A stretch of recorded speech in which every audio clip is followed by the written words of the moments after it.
para masabi ang ating mensahe sa lahat ng ating mga kababayan na pumunta kayo at bumoto kayo at iboto ninyo ang tunay ninyong ninanais na magiging mga leaders sa darating na administrasyon.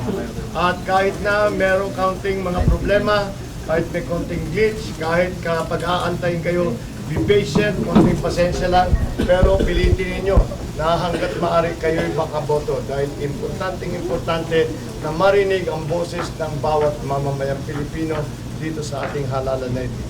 At marami tayong mga nababalitaan na mga nagiging problema, nagiging malfunction, hindi gumagana yung BCM.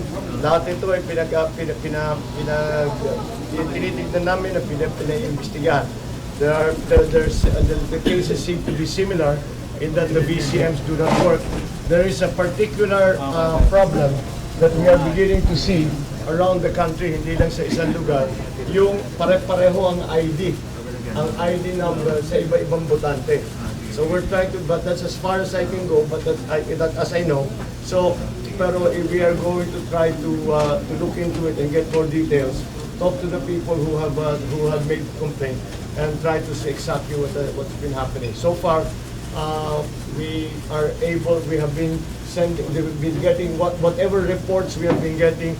We have been sending people to investigate. We have reports of may report na lumabas na isang hotel daw tinake-over na linagyan ng pinano ng BCM machine. Pinapuntahan namin, hindi naman pala totoo. Meron lang talaga mga taga-tiga na nagtatrabaho doon na tiga-Smartmatic pero wala silang machine. So that's one report.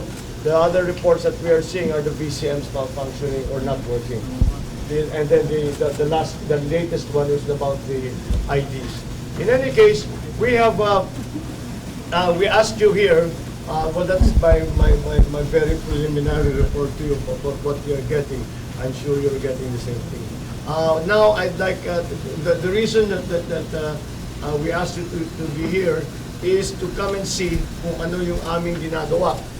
Para meron tayong monitoring, meron tayong sariling internal na quick count para mabilis ang aming nakikitang resulta at para talaga mabilis ang pagkumpara sa Comelec official result.